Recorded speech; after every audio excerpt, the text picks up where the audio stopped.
and I'm so dang nervous, but I can't turn back now. It's too late. We gotta go through with it. Hi friends, welcome back to my channel.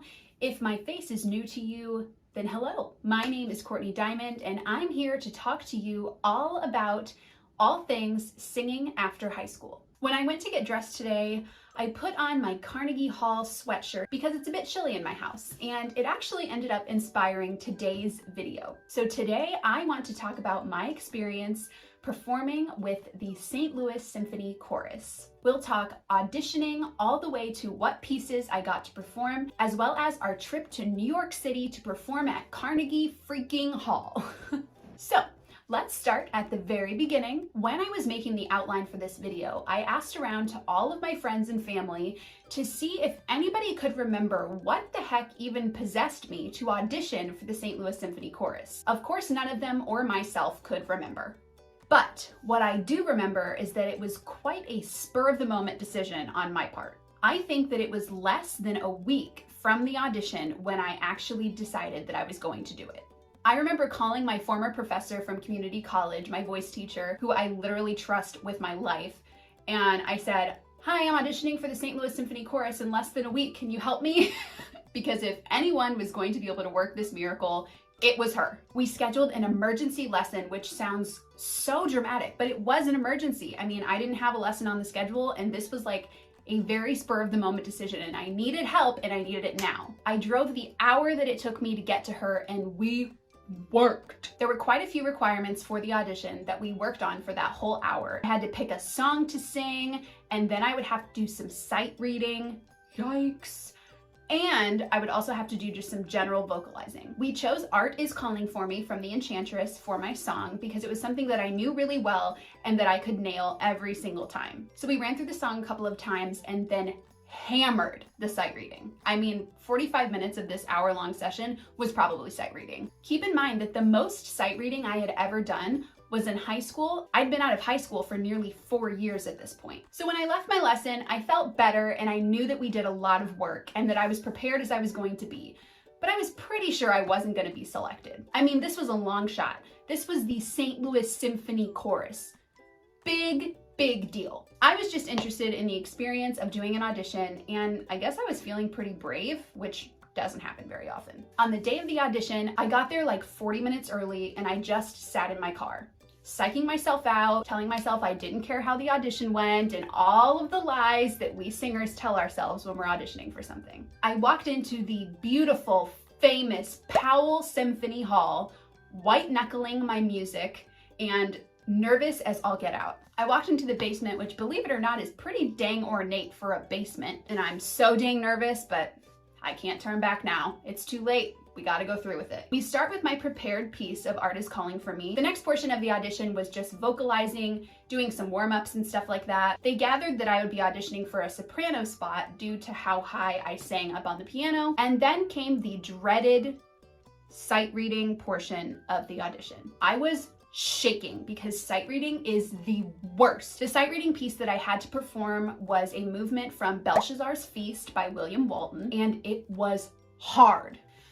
This whole section of the audition is pretty much a blur. I don't remember exactly how it went, but I must not have done too poorly because after I was finished, the director said, "See, that wasn't so bad." Then the unimaginable happened. The director said, "Well, can you be here next Tuesday at 7 p.m.? And I said, "Yeah, I'm free. Is that the second round of auditions?" And then the director said, "No, dear, that's going to be your very first rehearsal as a member of the St. Louis Symphony Chorus."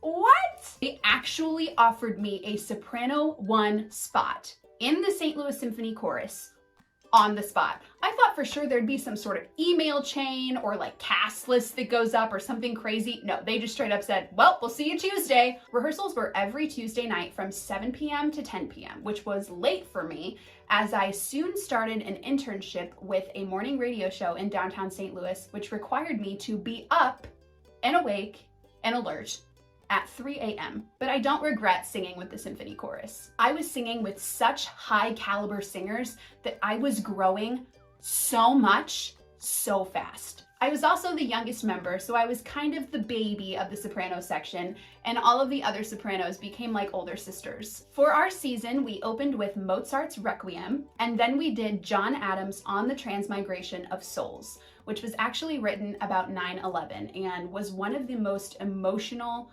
performances that I ever got to be a part of. The next one was Belshazzar's Feast, which, as we said before, was the piece that I had to sight read, but we did the entire choral work. And then we did another John Adams choral work called The Gospel According to the Other Mary, and then we closed our season with Wagner's Flying Dutchman. I vividly remember my first ever symphony performance because my entire family was there. My friends also came to a lot of my performances, and the love and support that I felt when I was part of the symphony was top-notch. I was already on cloud 9, being a part of the St. Louis Symphony Chorus, and then came the Mecca. On March 31st of 2017, we performed for the John Adams 70th birthday celebration at Carnegie Hall in New York City. We flew in on a very late flight into New York. I think we got in at like 10 p.m.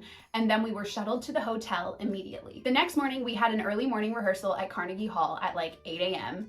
And then we had pretty much the rest of the day to explore New York City and Manhattan until we had to be back at Carnegie Hall for our call time of 6 p.m. for our 8 p.m. performance. We explored the city, visited Times Square, went to the Disney store, of course, and walked down Broadway so we could take pictures of all of the stage doors. We grabbed a quick bite of ramen before getting a taxi and heading to Carnegie Hall for our performance. We changed into our concert black and then just sat backstage in the little green room, 120 St. Louis Symphony Chorus members strong, chilling out, waiting to perform at Carnegie Hall.